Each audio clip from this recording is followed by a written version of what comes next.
one I can find right now is this handout, which one. That's for people with hearing impairment. I know, but no, that's so next time. No, I cannot use this. Right. I need my hands. Can you call someone and get them? I will. I'll start with this, but if you can give me one. Yeah. Hello? Oh, okay.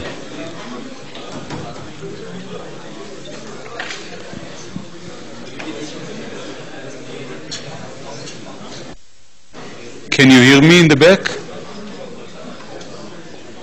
Do something so I'll know if you can hear me. Okay. Sorry, I have to use this because I guess the previous teacher stole the mic from here. Maybe we can still listen to them and know where they are, but okay.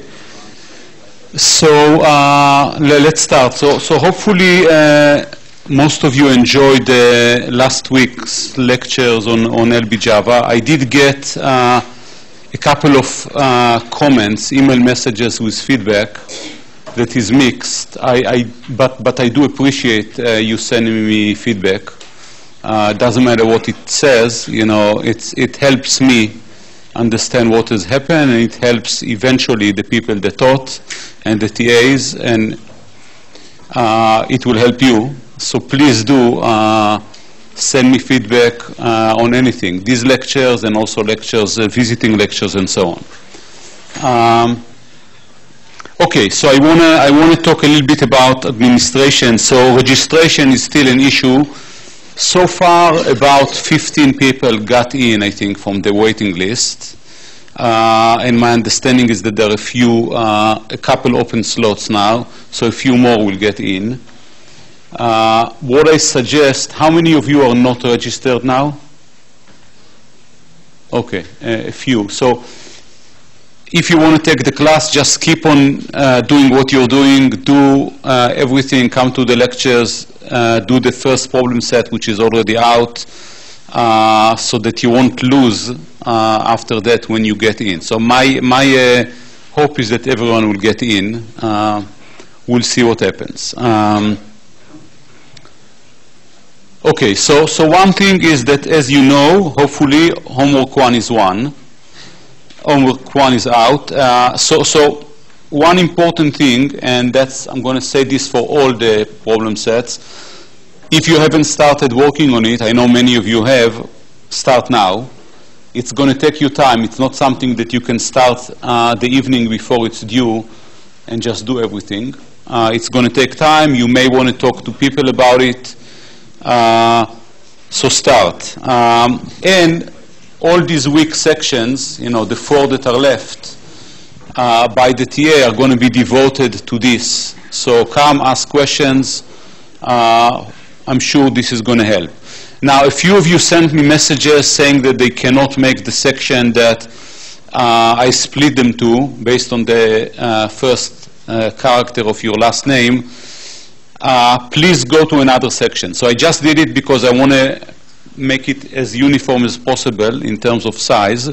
But if you cannot make it, that shouldn't prevent you from going to a section. You can go to 2. Ideally, let me know so we'll know exactly what the distribution is, but more important is that you'll go. Okay, I wanted to say a few things about the homework because I know that it's non-trivial. Okay, so there are 3 questions. The first one is a learning algorithm. I'm going to say something about it or something about things related to it today. But basically, we ask you to invent your own learning algorithm. The way to think, or one way to think about it, you know, try to build an example. Work with a friend. Ask them to invent a conjunction for you. Hide it, and then generate for you examples, some positive examples, some negative examples based on the conjunction that they have generated. And you try to look at the example and figure out what do you know now about the conjunction once you've looked at the examples they've generated for you. And you will see once you think about it, because we told you it is a conjunction, that you actually know something about the conjunction. And that's once you figure this out and understand that you know something about their hidden function, you'll be able to come up with an algorithm that does this in an organized way. And then you'll be able to think about the other subsections of this question, you know. Specifically, what kind of mistakes your algorithm, your produced hypothesis, the one that you produce at the end, once you observed all the example your friend gave you, you may not find his conjunction, but you'll find a conjunction that you'll be able to argue is actually a pretty good conjunction for one reason or another. For example, it might be consistent with all the data he gave you, but maybe it's still not his conjunction, right? We talked about it last time. Can you still hear me? Okay, it just, from here it sounds different. So we talked about it last time that given a specific data set, there could be multiple functions that are consistent with it. And there could also be multiple conjunctions that are consistent with it. So you'll have to think about, given that your conjunction is consistent with your friend's data, is it the right one? And if not, what kind of mistakes it could make? Which means, given a new example, are you guaranteed it's going to do well on it? Maybe for some types of examples you are guaranteed, for others you're not. So all these things, you can work it out once you have a good worked out example. Question 2, there's really nothing to say. This is a question that you've seen before in some classes. So a standard question. The last question, number 3, is probably the most challenging one. And it's not challenging because you have to program. We actually gave you almost all the code you need in MATLAB. Really, once you think about it, you'll see that there's very little code you need, essentially setting up the linear program. You do have to understand what is a linear program. And the TAs will cover it. There is a worked out example as part of this problem set. If you haven't seen a linear program, it's just a definition. So it shouldn't be difficult to figure out. The key difficulty here is modeling. That is, we gave you a data set, a learning problem, and we ask you to model it as a linear program. So the key question, the key abstraction that you have to struggle with here is, how do I do it? What are the variables of these linear programs? And this is something you have to play with and think a little bit about. Please do come and ask questions if you still have problems after the TA sections. And I'm going to say a little bit about it today, but not in terms of modeling, just kind of positioning it where it should be. Questions? No questions. Okay, excellent. So let's go back to this.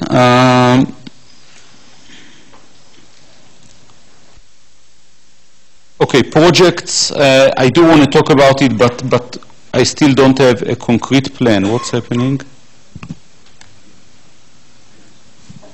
Okay.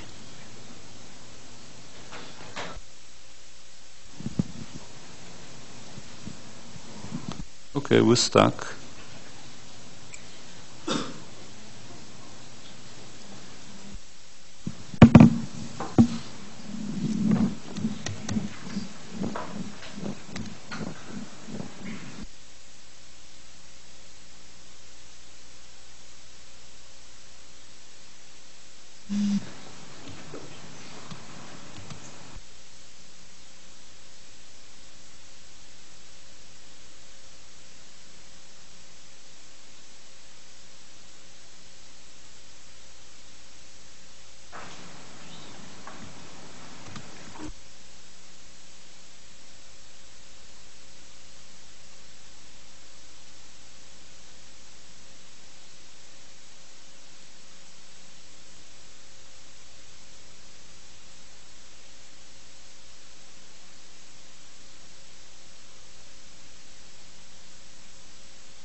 back.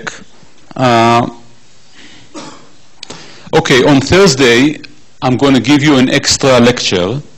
The reason is that I will be away next week, and I want to give, so I'll give the lectures in the evening. So the first one is going to happen this Thursday. So we're going to have the standard lecture, 12:30, and in addition, one at 7. Hopefully, all of you can make it. I realize that some may not be able to make it because it's too late or because they have some other commitments. It's going to be videotaped. And I'm going to give at least one more lecture in the evening in 2 weeks. Maybe we'll do it a little bit earlier if I see that this is too late. But this was set, and I reserved the room and the recording. So just don't forget. So in addition to 12:30 on Thursday, we also have one at 7. Okay. If there are no other questions, we can start. Okay, so I want to remind you where we were. So we started talking about learning, and I'm going to repeat a few of the things that we said in the last lecture. We basically talked about Boolean function and the fact that learning, the setting is not completely well defined unless you know something, you make some assumptions. And we started with this example, this context-sensitive spelling example, trying to make it a learning problem. We actually covered this already. Wow. Okay. And we said that we're going to look at it as a function, as a Boolean function here. Let me try to fix it meanwhile. And we suggested a way to model it. So the suggestion was to invent an instance space, which is just this simple, very simple instance space. For every word, let's assume that I have 50,000 words in my dictionary. For every word, I'm going to invent a Boolean feature, XW, that indicates whether the word W is in the sentence, yes or no. This is going to give me a mapping from sentences to 50,000 dimensional vectors. The 50,000 dimensional vectors are going to be very sparse. A few of the features, the dimensions, are going to be on, those that correspond to word in the sentence. Most of them are going to be 0. Nevertheless, this is going to be what I'm going to work with. So I have a space that looks like this. A vector space with a lot of points. Some of them are weather type 1, some of them are weather type 2, purple and red, and my goal is to find a function. And we started talking about what kind of functions we can talk about. We can talk about this function that actually separates the data completely. We can talk about simpler functions. We don't know in what sense they are simpler. We'll have to quantify it, but I intuitively, at least, I would say that you also feel that this one and this one and this one are simpler than the green one. Right? Why do you think they're simpler? What? Louder? It's linear. And the green one is definitely not linear in this space here. Right? So in this sense, maybe you have, okay, so there are more parameters. We'll have to quantify it. But clearly, there is an issue here of memorizing versus learning. So the green one completely separates the data, makes no mistakes on the data that you've observed here. We don't know what's going to happen in the future, while the other one does make mistakes, but maybe we have some hope that eventually it will generalize better just because it's simpler. This is, again, something we'll have to quantify. So currently, we are talking about simplifying the definition of a learning problem, and we said we're going to define it to be, don't just find a function that separates the data, but rather find a linear function that separates the data. And I also define what I mean by linear here. Linear in the feature space means that if my example is a vector x and my weight vector that defines this linear function w is given, then the decision is the dot product Wx, the sign of. So if the dot product is positive, I'm going to say positive. If the dot product is negative, I'm going to say negative. So that's where we are. Now, I wanted to argue that this may not be a bad decision. While clearly most functions are not linear, still a lot of functions are linear. And this is about where we ended last time, where we said, where we talked a little bit about expressivity. I argued that the conjunctions that we talked about earlier are linear functions. Everyone agrees with that? Do something with your head. Yeah? So given a conjunction, you'll be able to prove to me that it's a linear function. By prove here, I mean you'll give me a set of weights, a vector W, such that the dot product of W with X is going to behave like a conjunction. Here's a suggestion for a W and a theta. If you take the W to be 1, 0, 1, 0, 1, corresponding to X1, X3, and X5 being on, and theta is 3, then it behaves exactly like this conjunction. And you can do it for other functions, at least M of n, which we talked about last time, and a few others. As an exercise, do the same thing for disjunctions and prove to yourself that disjunctions are also linear functions. However, many functions are not linear, and I gave the example of XOR. Again, a function that all of you have seen. If you haven't, think a little bit about what it means. It kind of looks like this, right? So on the diagonal, you have positive example, and on the other diagonal, you have negative example, and no linear function will be able to separate it.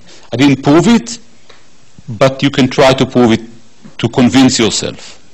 Now, so what do? Not everything is linear. So one thing is to say, okay, that's what we can do. We have to restrict the space. But in fact, it's not so bad, because as we said, functions can be made linear. And I gave this example where I have two types of points, positive and negative, blue and red. And clearly, a linear function cannot separate them. Okay. But I can do something in order to separate them. And what I'm going to do is, without adding any information, all I have is X.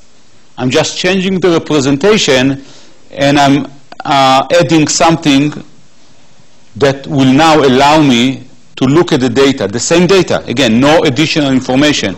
The same data, I can look at it differently. One dimension is X, another dimension is X squared, and now in this new space, a linear function can do it. The same thing can happen also when you talk about discrete functions, right? So, for example, I can move from this space on your left, where whether are distinguished by a very complex function in terms of discrete Boolean features, and I can invent new features. So if this is the function, really, some kind of a DNF, if you want to think about it, it's really a polynomial or a multinomial of degree 3 in this case. What I can do is I can invent as features all conjunction of size 3. So I'll have a feature that is x1 and x2 and x3. Also x1 and x2 and x4, which happens to appear there. Also x2 and x3 and x4, x2 and x4 and x5, and so on. A lot of conjunctions of size 3 in this new space, the one that you see on the right, of conjunction of size 3, the function now becomes linear. It's just a simple disjunction over these complex features. So it's the same operation that I've done before with this picture. Now I'm doing here in the discrete space. And this is really a very, very important issue that we're going to do in learning all the time. Again, it's part of modeling, but this is what gives us power and the ability to say, that's okay, we can learn linear functions. Yeah? Can you explain what the transformation was? So here, the original space is just the xi's, x1 up to xn. Right? What's written here, this is my original space. And in this space, the function is complicated. It looks something like this one here. Now what I do is I invent features. Every new feature is going to be a conjunction of 3 variables. So I'm taking 3 of the x1 to xn and I'm conjoining them. So I will have, how many features will I have in the new space?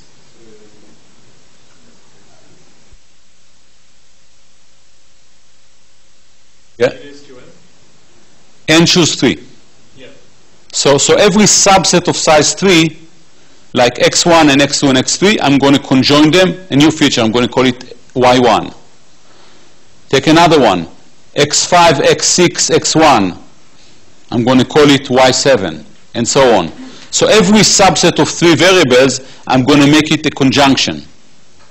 Now I have n choose 3 variables, new features. In this space, it's a simple function. As you can see, because I gave you the true function, in this space it's just y3 or y4 or y7. Is it clear? So this is a trick that we're going to do all the time, and I'm going to show you actually a realistic case right now.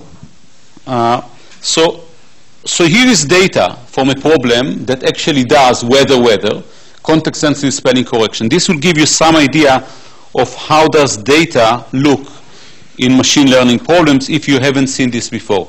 So this is, by the way, a website that you can go to anyhow. It's on my data page.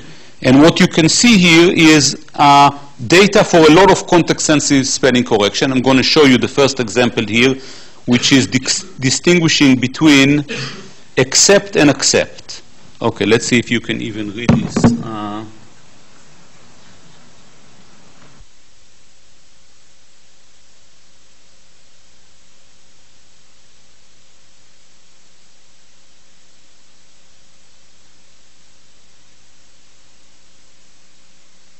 Okay, that's probably better. Can you read it?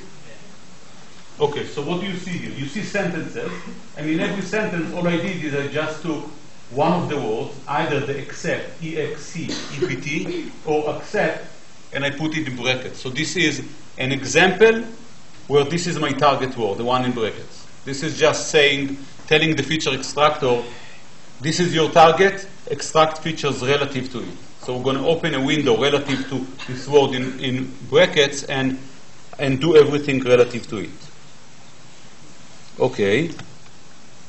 So now, these are the feature definitions. And what you see here is on the left side here, you see the definition of the feature. You can read it this way. The number tells me how far to the left or to the right of the target word I'm going. So in this case, I'm going 1 word to the right, and what I see there is 4. So this is really the definition of the feature, 1W, and this is what I've seen in this window. -1 means go to the left. P means part of speech tag. So my features are either words or part of speech tags in a window around the target word. So this is a simple feature, just 1 word. This is another simple feature. What you see here is a conjunction. The word to the left is a comma. The part of speech to the right is a conjunction. Right? So you see a conjunction. This is x1 and x2, a conjunction of 2 simple features.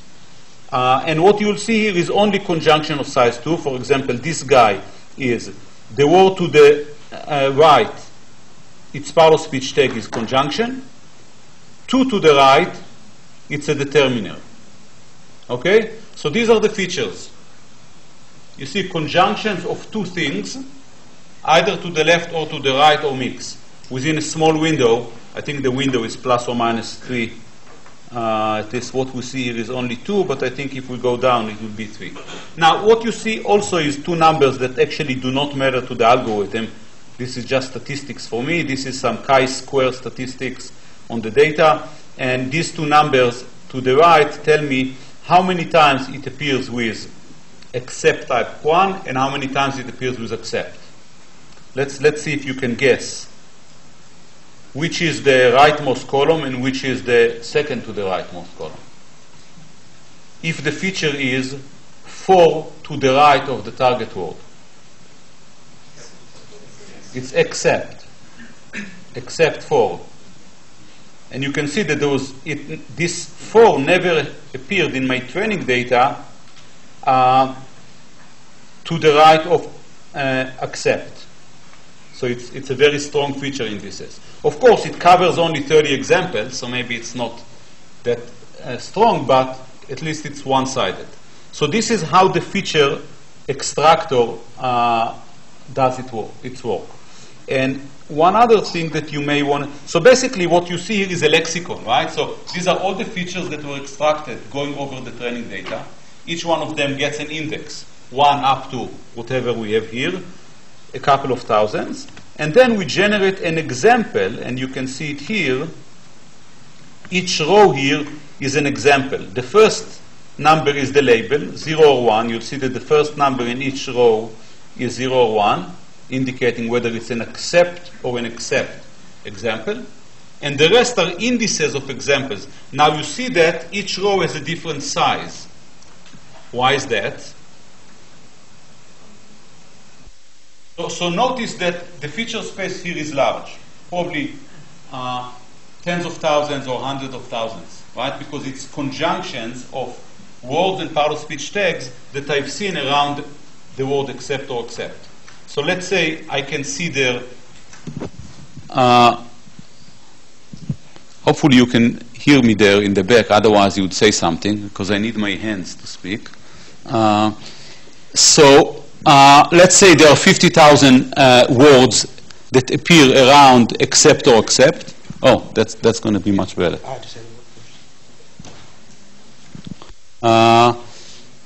And I'm looking at conjunction of 2, so it could be 50,000 square.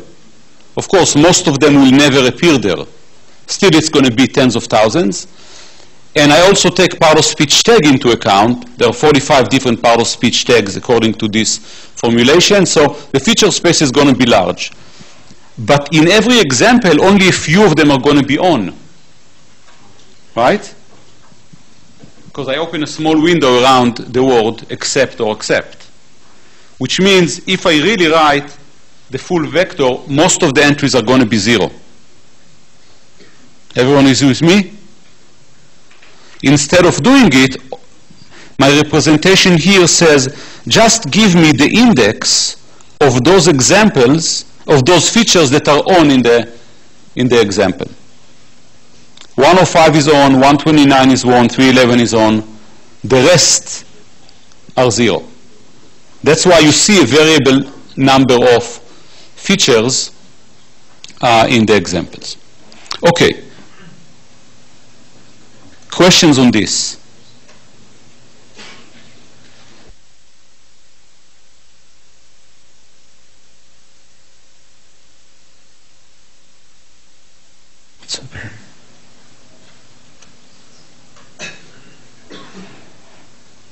Okay, so we're done with representation. We completely understand how to represent the problem, and now the question is how to learn. And the question is how to learn. So how do I go about, given this set of points, finding this linear function? Ideas?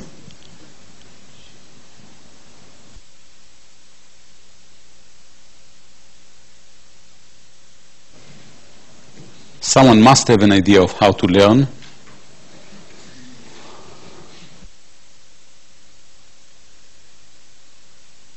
Start with some line. Okay, and? No, it's a good idea. I want to start with some line. Starting with some line means guessing some weight vector, which is the representation of the line, and then? Maybe you find the set of the What does that mean? the direction and the orientation of that line. Okay. Okay, so I'm going to find a line based on the data, but it's not going to be perfect, right? So what I have to think about is, what if it's not perfect? How do I change it to be better? Yeah? Maybe you try taking each of the data and looking at how far away it is away from the line and changing your theories based on So I'm going to see how does the data behave relative to my guess and do something. So either way, what I'm going to do is some kind of search. Basically, this is what you're suggesting. I'm going to start with some linear threshold function. I'm going to see how well I'm doing. Correct. I have to figure out a way to correct. And then I'm going to repeat until hopefully I converge or converge to something. So just as a side note, there are other ways of doing it. It's not necessarily the case that all learning algorithms are going to be search algorithms like this. Sometimes there's going to be ways where we look at data and we have a direct way to compute a hypothesis. Yes? So why can't we just do correlation testing and test of independence and we do a learning rather than just do a correlation study? What do you mean by correlation study? So I take the features and I see whether they are strongly related to the accept or accept. I can do this, yeah. So I can go feature by feature and try to figure out what's important and what's not. But in the interesting problems, individual features are not going to help me because no individual feature is going to do well enough. What I will have to do is I'll have to find some combination of features that together will dictate whether it's accept or accept. So, for example, you have this word accept and you see two words before that, two words after that, and you create different patterns and just test those patterns for the correlation. Like Test. To this, so in a way, I'm learning whether all features are related to that or not. Yeah. So look at the table that I showed before. It gives you this information exactly. It gives you a level of correlation of a feature with the label. All I'm saying is that this by itself is not going to be good enough. Okay, thanks a lot. Okay. This works? Yes? Yeah, okay. Excellent. So now I got my hands back.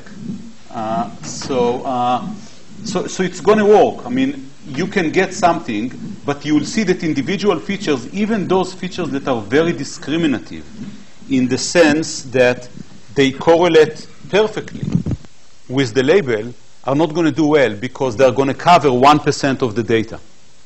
So when I give you a new example that you've never seen before, it's very likely that most of these features will not be present.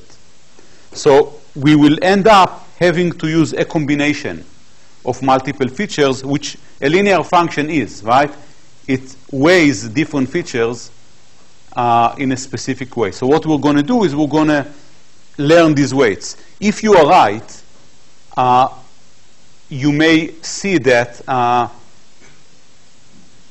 the specific, either you have one weight and all the rest are zeros because you don't need them, or it would be another representation that I'm going to call a little bit later decision list, where actually there's a ranked order of features that independently can support the decision. In most interesting cases, independent features are not going to do it. So we'll have to do something more complicated. Can we use this? We can. So do feature selection. Yeah, that's actually a very, very important question because feature selection is, or used to be, a very trendy study. So my take is that in most cases we don't need to do feature selections because the algorithms are good enough to do it themselves. We're going to talk about algorithm and make this point a little bit more explicit. But even after you've done feature selection, you'll see that in these problems, a lot of features still remain alive, and you need to weigh them somehow. So we need to figure out an algorithm. Before we get to an algorithm, I want to focus on this point, which is how well we're doing, because how well we're doing is going to drive how we change the initial guess of linear function to one that does better. And in fact, every time we're going to iterate doing it until we get somewhere. So how well are we doing? So we need to have a general framework that tells us how to measure how well we're doing. So in order to do it, let's just remind ourselves where we are here. So our goal is to predict the unobserved output value y, label, given the observed x. Essentially, it's another way of saying that we care about predicting or estimating a functional relationship, y, which is f of x, from a set of pairs, xy's. As we said before, we're going to mostly talk about classification. We can talk about regression for the same price. But the important thing is, what do we want to do? What we want to do is we want to, this target function that we're after, f of x, has to satisfy something. We're going to call this something a risk, sometimes a loss. We want to minimize this. So I'm defining here this loss function. It's complicated, but really it seems complicated, but really it's very simple. This L of f, which is the loss of the function f. So the stuff that is here in brackets is f of x is different than y. Think about it as an indicator function. It's 1 if this is true. It's 0 otherwise. And I want to compute the average of this over the distribution that I have. The distribution over x comma y. Okay, that's what I want to minimize, which another way of saying minimize the number of mistakes you're making over all the distribution, right? Number of mistakes, because this predicate inside the bracket is going to be 1. If I made a mistake, it's going to be 0 if I did not make a mistake. So, as I said, it's really a simple loss function which counts the number of mistakes. Okay, so a side note, very important note. If I knew the distribution over x comma y, there wouldn't be any learning problem, right? If I know the distribution, you give me x, I'm just going to find the most likely y, the most likely label given this x, and I'm done. That's the best I can do. So in learning, we just don't know the distribution that governs the generation of the examples. Otherwise, it wouldn't be interesting. Okay, so with this side note, we want to minimize this expectation over x comma y, but really we cannot do it because we don't know the distribution. And x comma y is a huge space in principle. We're not going to see all but a very small fraction of this space in my training data. So what we're going to do instead is we're going to try to approximate it. We're going to look at the empirical classification error. Look at this count of number of classifications on my training data. So my L prime here is going to be sum the number of mistakes over the training data and average it. And that's what I want to minimize. Now, intuitively, you would say, of course, the larger the sample is, the better it is, because I'm going to approximate better the true distribution. And eventually, in a couple of weeks, we'll be able to quantify this in a better way. For now, we're just leaving at this. It makes sense that we want to minimize the empirical loss. The other problem is that this optimization problem, minimizing this empirical loss, is actually NP-hard. So as computer scientists, we care only also about how much it's going to cost us to compute something, not only about what to do. So it turns out that even in the linear case, this example that I showed before, where you have a bunch of data points, positive and negative, there's a linear function there. We know, let's say, that there is no linear function that actually separates the data completely. This is called the non-separable case. So we're not expressive enough with our linear function, but we want to minimize the number of purple points that go to the red side and red points that go to the purple side. This minimization problem is NP-hard. I'm not going to prove it, but we can put a pointer for people that are interested, which means we're in trouble here. What we're going to do instead is not solve this problem that we really care about. We're going to solve another problem that is quite related to the problem we care about. What we're going to do is we're going to change the objective function. Instead of minimizing this nice loss function that we call 0,1 loss function because it just classified correctly or did not classify correctly, I'm going to approximate it with some other loss function that is easy to optimize. So again, this is my misclassification error loss function, right? It's 0 if I got it right. It's 1 if I got it wrong. I can define another loss function, f of x minus y squared. Here, also, the loss is 0 if I got it right, but the loss is non-zero and non-1, somewhere in between, if I got it wrong. It looks something like this. And I can invent many other loss functions, right? I can have an input-dependent loss, right? So I can say, well, if you got it right, it's 0. Otherwise, it's some function of x. And in the literature, people have studied a lot of loss functions. Typically, we want to use a continuous convex loss just because the optimization algorithm is going to be easy or easier. And here are some examples. I'm not going to go into the details of them, but I gave you here 4 examples. The black one, the step function, is the classification function that we really care about, the 0-1 loss, right? So it's 0 once I'm okay, it's 1 when I'm not okay. In all cases here, notice that my notation is this. F of x is my prediction. It's a real valued function. Think about it as the dot product between x and my weight vector w, eventually. Y, which is my goal, is plus or minus 1. And a lot of these loss functions, it's easy to define them with respect to the product yf. Think a little bit about it. So y is plus or minus 1. F is a real valued function. So if f is positive, and it's a positive example, yf is going to be positive. If f is negative, and it's a negative example, yf is going to be positive. So if yf, the product, is positive, I'm happy. If yf is negative, it means that the label and my prediction have a different sign. I'm not happy. Right? So all these functions are defined this way. So the 0-1 loss is defined this way. 1 minus the sign of the product.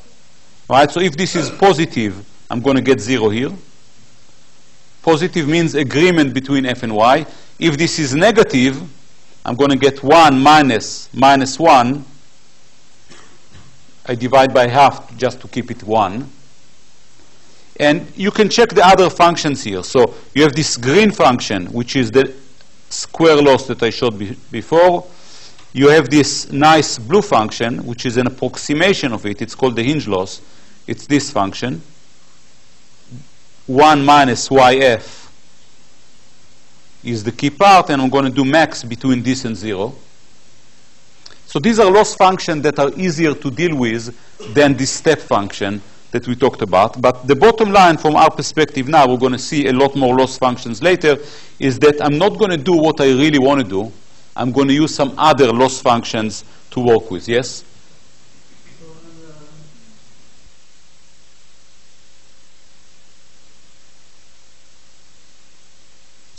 So here I write what is the x-axis, the z. In most cases, it's yf. Okay? So when I go, the more right you go, the more positive the product yf is. But I don't care whether both are positive, both are negative. Okay? Okay, so now we talked about everything. We can start with the learning algorithm. So we understand what we're going to do. So as we said, we're going to do some kind of local search. Start with some linear threshold function. See how well we're doing. We have a definition now for how well we're doing. We're going to choose one of the loss functions and do it. Correct. Repeat until convergence.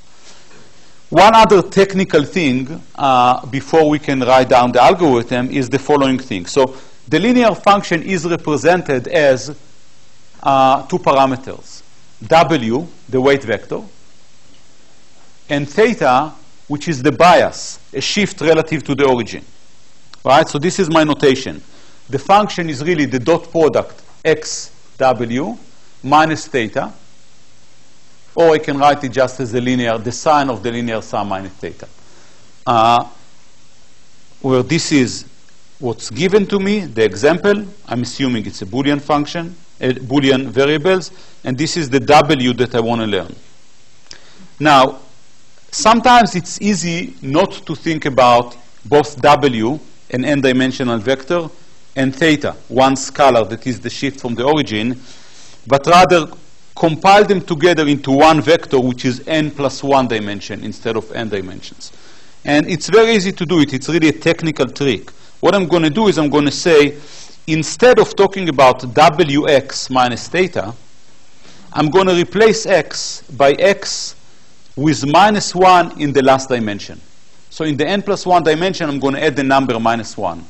I increase the dimensionality of the data from n to n plus 1. And then I can think about the last dimension in the w as my theta. And it's easy to see that wx minus theta is exactly the same as w prime dot product with x prime, where x prime is really the one that I added the minus 1 at the end. Okay? Basically, that means when you have an n-dimensional problem and you want to learn w and theta, you can take all your x's, add minus 1 as the last dimension, and now you have an n plus 1 dimension, and you can think about the linear separator as going through the origin. Okay? So that's a simple reduction, and it's very useful, very convenient to do many times. And that's what we're going to do this time. Okay. Now we can start learning. So our goal is to find this w that minimizes this risk that we defined before. The risk is the expectation over some loss function that we define. As we said, this loss, which is a function of x, w, and y, is hard to compute because we don't have access to the whole distribution. Instead, we are approximating it with the empirical loss. Specifically here, in order to find this minimum of this empirical loss, we have to invent a specific loss.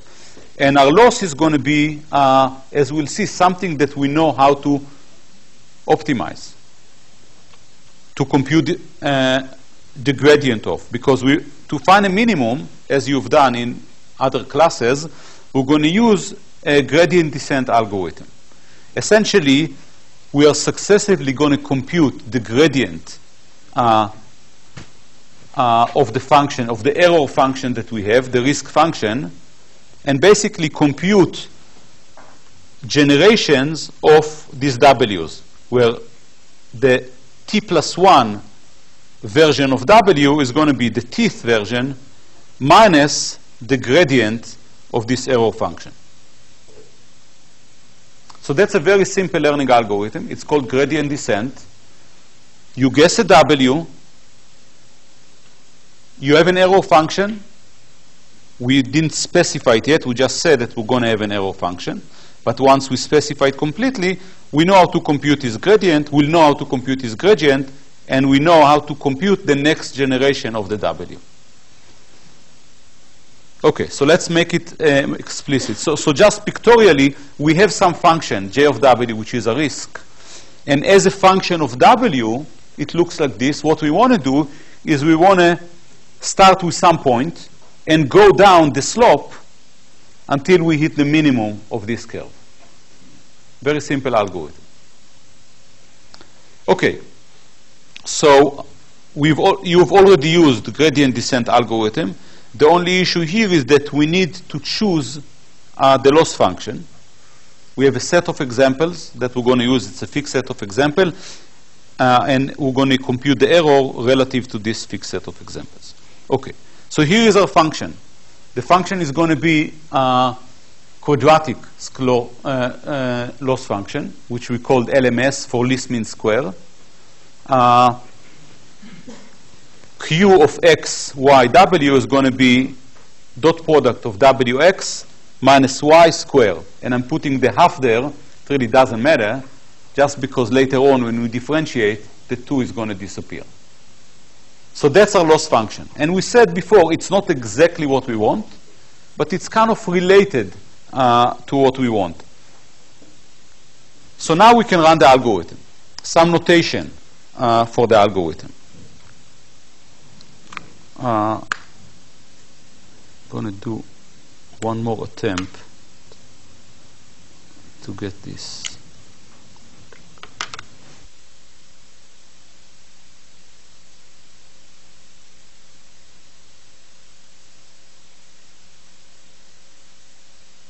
Oh, excellent. Okay, so there's a lot of notation. So let's just follow this. So I'm going to have for each vector, I'm going to have I as my subscript. It's going to be the vector components. I have n dimensions or n plus 1 dimensions. J is going to be my superscript, which is the time in the algorithm, the round of the algorithm. And D is going to be the number of examples. I'm going to have D examples to deal with. Okay, so Wj is going to be the current weight vector that we have. Our prediction, therefore, is this dot product, right? This is my prediction. I have my current W. I'm doing the dot product with my current example, and I get the prediction for the dth example. Let's assume that TD is the target value for this example. So I'm kind of assuming for this game that there exists a U, perhaps the true weight vector, perhaps noisified a little bit, but I'm going to call it U. And the truth is this T of D, which is the dot product of the true with my example X. And I'm correcting relative to this U, right? So TD is the target value. The error, therefore, is this, TD minus OD square, sum over all my examples. Okay? So that's the error of my current hypothesis, Wj, with respect to the data. And this is the one that I need to differentiate and use as a way to correct. Clear? Okay, so what do I do? To find the best direction, I'm going to differentiate this error function relative to the n dimensions. And this vector specifies the direction I want to move along. So what we want to do is we want to take the old W, add this delta, and get the new W. And this delta is going to be this, the inverse of the gradient. So I have an algorithm. Now, in fact, the delta W is going to be the gradient, negative sign, times some side step. It really doesn't matter, but I'm going to choose a step size so that I'm going to move along in these steps. So this is concretely what we're going to do. All right, so we start with this error. I'm going to compute this derivative. I'm looking at the ith component, differentiating this relative to Wi. Remember that this is the target. This is my current prediction. When I'm differentiating relative to this, all the dimensions disappear. I only care about the ith dimension. And what I get is 2 times TD minus OD times TD minus this dot product differentiation of. Again, everything disappears except for the ith component here. So I'm getting negative sign of xid. Okay, so I assume you've all seen it. This is what I get. So I got an algorithm. This algorithm gives me the weight update. It's important to notice that what I have here is the error that I made. Right? How far is my prediction from the target, summing over all the examples.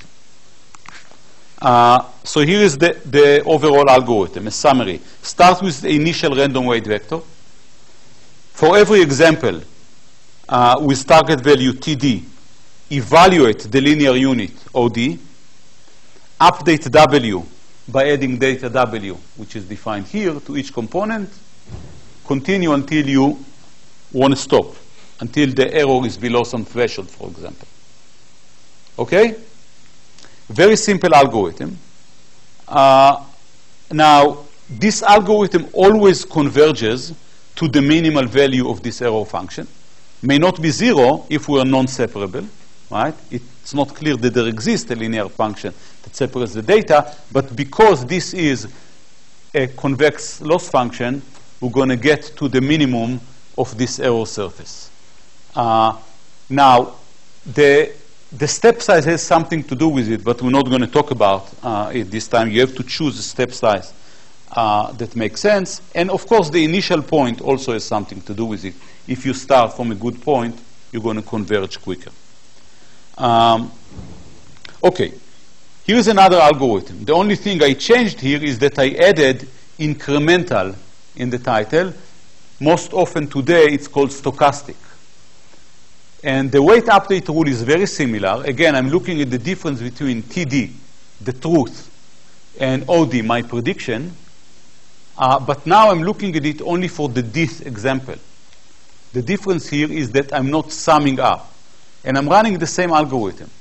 So I'm starting with some initial random vector.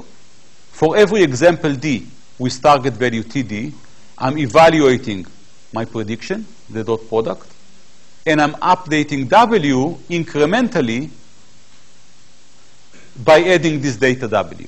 So in this case, I worked on the example, the 7th example.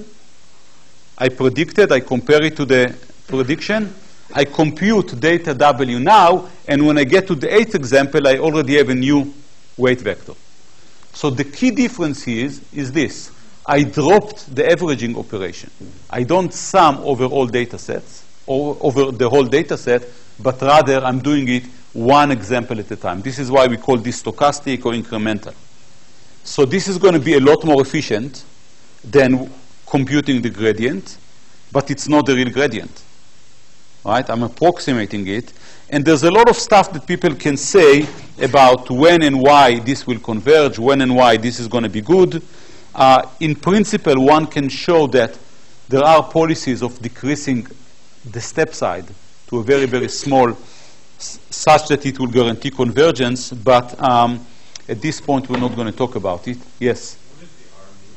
The R is the step side. So I'm looking at the difference, TD minus OD, and I'm multiplying it by 1.2. So I'm going to kind of stretch the step and jump in some steps. Clearly, you can see that if my step sum is too large, I could jump around in this curve. I'm not going to converge. If it's very small, I will definitely converge, but it could take a long time. And this is where playing with R becomes an issue. And there are policies that talk about how to decrease R as you go. You're going to start with a large step size.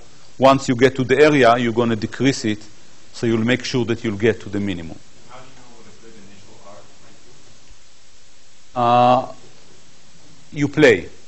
So you, basically tuning has a lot to do with it.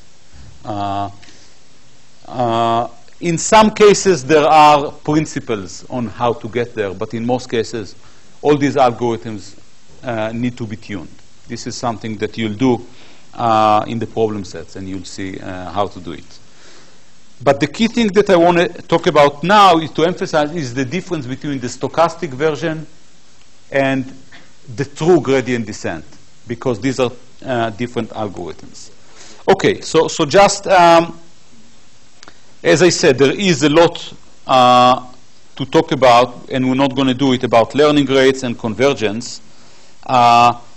The important thing is that these are very, very simple learning algorithms. In fact, this is the introductory lecture. We already have a learning algorithm or two learning algorithms. But as you will see, almost all the algorithms that we're going to cover in the class are actually versions of these two algorithms, gradient descent or stochastic gradient descent, with basically two differences. One is we're going to change loss functions. Two, we're going to add something to the objective function. So this objective function is from all time, from the 50s, maybe even from the Newton time, depending on how you want to think about it. And we're going to correct it a little bit based on some understanding from learning theory. It's going to be called regularization term, but still keep the same algorithm. So it's really an important algorithm. Okay, a couple last notes that I want to say is, if we want to also talk about computational issues. We're going to do this later in the semester. I'm just going to give you some, plant some seeds on that. So So if we assume that the data is linearly separable, which means there exists a linear function that separates the data completely, then we can think about concretely about several issues. For example, we can think about the question, let's assume that I want to make sure that this linear threshold unit, LTU, has an error rate on new examples of less than epsilon, and I want to make sure of this with high confidence, right? At least 1 minus delta for small delta and epsilon. So 95%, I want to make sure that my error is going to be less than 1%. So the question you could ask is, how many examples do I need to see in order to guarantee this? And we'll be able to see that this is actually possible to do. And the interesting thing is that it's going to be something like, in the case of linear functions, linear in the dimensionality and inversely proportional to epsilon and delta. So it's not so bad. This is one question. This has to do with sample complexity. How much data do we need to see to reach a specific level of performance? There is another question, which is the computational complexity issue. So the interesting thing here is that actually there is a polynomial time algorithm to do what we just did. That is, if you give me data and you tell me this data is linearly separable, there exists a linear time algorithm that does it. In fact, you are doing it in the problem set. You are reducing this problem into a linear program. We know that linear program has a polynomial time algorithm. You're not using it because the heuristics for linear programs are better than the linear time, the polynomial time algorithms in most realistic cases, but still it's a reduction. And this is important to know. Now, in practice, in most cases, you don't want to use this algorithm, the linear program, because the complexity is still very high. And in most cases, if you run an online algorithm, so if you look at an examples one at a time, you will reach a pretty good hypothesis much quicker than putting all of them in one matrix and solving a linear program, which is what you're doing in the problem set. Still, it's important to know. It's also important to realize that, as I said before, the general case of minimizing errors is NP-hard. But in the separable case, the problem is polynomial. Okay. And that's about it. So there are many other methods for linear threshold units. We're going to talk about many of them. We're going to talk about probabilistic methods that may not seem like it, but actually they are linear threshold units.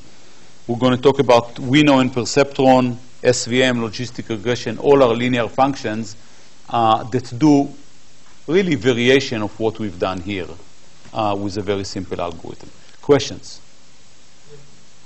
Yeah. Does this assume regulation is... Okay, very good question. So the question is, do we assume that the data that we see is sampled independently from the distribution? And so one thing that you want to carry with you is almost no algorithm that you will see makes this assumption. So the algorithm can work anyhow. It doesn't matter whether it's sampled IID or not. And in fact, in most cases, the algorithms are going to do quite well, even when it's not IID, which it never is. The IID assumptions, as we will see in a couple of weeks, is really important for the analysis. What I'm saying now is almost true. Not quite, but pretty close to true. We only know how to analyze the algorithms and prove guarantees under the IID assumption. But that does not mean that the algorithm is not going to work. It's going to work. We just fail to have good analysis tools to do it. So that answers your question. Other questions? Okay, so the next lecture actually is going to be a complete shift from this. And I'm going to just start it and tell you what we're going to talk about.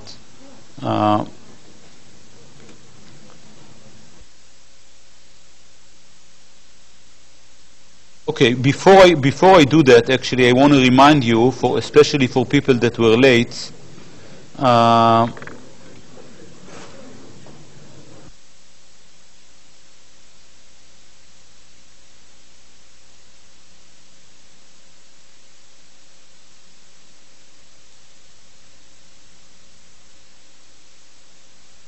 want to remind you that we have, so plan accordingly, because on Thursday we have 2 lectures, one the usual one and one at 7. Okay, so let's just an introduction to the next lecture that I'm going to talk about next time. So here is what we did so far. What we did is we talked about essentially linear functions.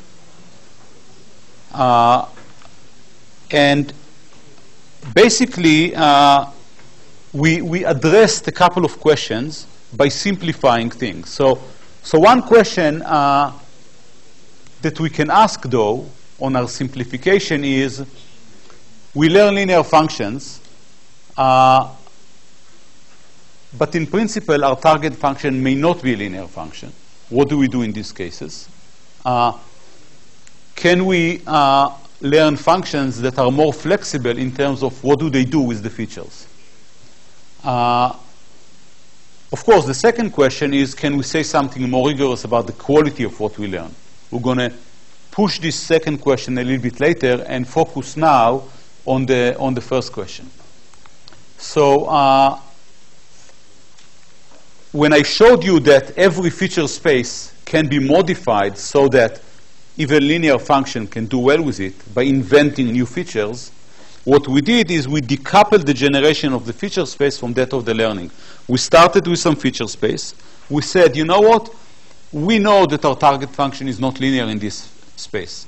Let's generate a new feature space where the features are simple functions of the original one and learn a linear function nevertheless, because we know how to learn linear functions. And that's a scheme that is the most general scheme we're using in learning most of the time. Yes? So this transformation from it's also done by playing with the Very good question. How do we know which transformation to do? So the truth is we don't. There are several techniques for doing it.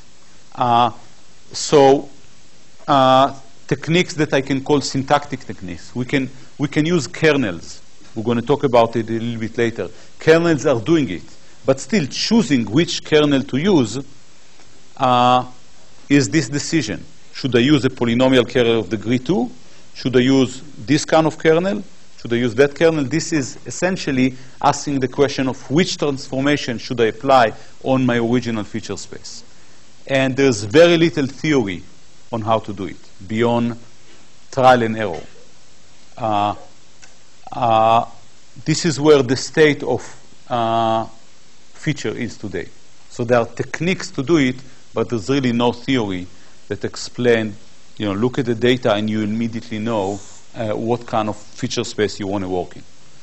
But this is the scheme. The scheme is decoupling the generation of feature from the learning. What we are going to do is actually, and this cartoon just to remind you what we are doing. So the question is, do we always have to do it? And decision trees is one of the key learning algorithms that does not force you to do it. Essentially, it starts from the original feature space and learns by itself transformation of the data, or more expressive features, essentially transform the data by itself and gives us a representation. So think about the badges problem, right? So there, with the original feature that could be positions times characters, you can learn something. Once you know about vowel, your learning becomes much, much simpler. A decision tree might be able to do it by itself. Another reason we learn decision trees is the answer to this question. So if you really think about what's the best learning algorithm, the question is ill-defined, because the best for what, what constraints you have, what kind of data you have, what is the domain, what's the application, and so on. But if you know nothing about these issues, domain, data, application, then the best learning algorithm that I would suggest would be learning small decision trees with a linear function on top of it, which is going to be essentially your next problem set, or a variation of it boosting over small decision trees. So this turns out to be a very reliable general purpose learning algorithm that works very, very well in many, many domains. And this is another good reason for us to want to understand what decision trees do. So next time we're going to start talking about the algorithm and probably finish it on Thursday, either morning or night. Okay, thanks.